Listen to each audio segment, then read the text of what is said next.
Hello everyone, welcome to my channel ફ્યોર with channel. આજે હું તમારી જોડે અડદની દાળની રેસીપી શેર કરીશ. હું જે રીતે બનાવું છું ને તે રીત શેર કરીશ. તે શિયાળામાં ગરમા ગરમ અડદની દાળ અને રોટલા બહુ જ મસ્ત લાગે છે.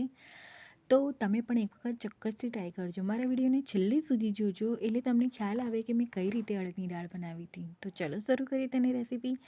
તેના માટે મેં આવી 1 વાટકી જેટલી અડદની દાળ લઈ લીધી.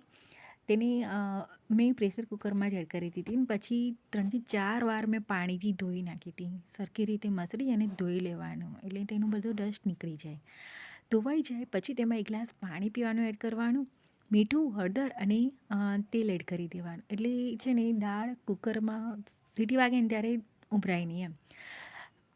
3થી 4 વિસલ વાગે ત્યાં સુધી તેને કૂક કરી લેવાની. હવે દાળ બફાતી હતી ત્યાં સુધી મેં એક આવું લાંબુ મરચું લઈ લીધું હતું. એકદમ મોડું જ આવે છે આ મરચું. તે ઝીણું કટ કરી લીધું હતું. પછી 2 ટામેટાં બી એકદમ ઝીણા મેં કટ કરી લીધા હતા. એકદમ ઝીણા કટ કરી લેવાના. ટામેટું ને મરચું, આદુ મરચાં બધું રેડી છે અને દાળ બી બફાઈ ગઈ હતી. હવે કઢાઈમાં 3થી 4 ચમચી તેલ એડ કરવાનું. તેલ ગરમ થાય એટલે જીરું અને લીમડો એડ કરી દેવાનો અને સાંતળી લેવાનું. જીરું તતડી જાય ને પછી તેમાં જે આદુ મરચાં મેં તૈયાર કર્યા હતા ને તે એડ કરી દીધા હતા. આદુ મરચાં આમાં મરચું છે તીખું લેજો. આ દાળ છે તીખી હશે ને બહુ ફાઇન લાગશે. અને આ જે લાંબુ મરચું છે તે એકદમ મોડું છે. આદુ મરચાં સંતળાઈ જાય એટલે મરચું એડ કરી દેવાનું અને મીઠું ઉમેરી દેવાનું એટલે મરચું જલ્દી ચડી જશે. મરચું ચડી જાય પછી ટામેટું એડ કરવાનું એટલે મરચું જલ્દી ચડી જાય. હું જોડે નથી એડ કરતી, બંને અલગ અલગ સાંતળું છું.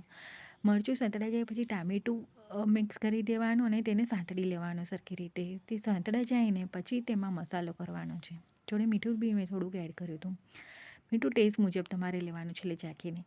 અને 3 ચમચી મેં લાલ મરચું પાવડર લીધું હતું. આ મરચું મોળું છે, કાશ્મીરી લાલ મરચું પાવડર છે. ધાણા જીરું, ગરમ મસાલો અને હળદર જરી જેટલી બધું મિક્સ કરીને હલાવી લેવાનું અને સેજ તેને સાંતળી લેવાનું. એકદમ સાંતળાઈ જાય ને પછી તેમાં દાળ એડ કરવાની.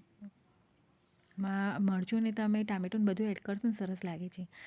દાળ એડ કરી 2 થી 3 ગ્લાસ મેં પાણી એડ કર્યું હતું. સ્ટાર્ટિંગમાં દાળ પતલી લાગશે પણ જેમ ઠરશે ને તેમાં દાળ જાડી થશે. છેલ્લે કોથમીર અને ઘી એડ કરવાનું. અત્યારે ઘી એડ કર્યું હતું ને ઉપરથી બી મેં 2 ચમચી ઘી એડ કર્યું હતું અને હલાવી લેવાનું. સેજ ચડવા દેવાની દાળને.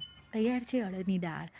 આ અડદની દાળ ગરમા ગરમ એટલી મસ્ત લાગે છે ને તેમાં તમે આદુ મરચાં બધું સરખું નાખશો ને તો બહુ મસ્ત લાગે છે દાળ. તો તૈયાર છે અડદની દાળ અને રોટલા.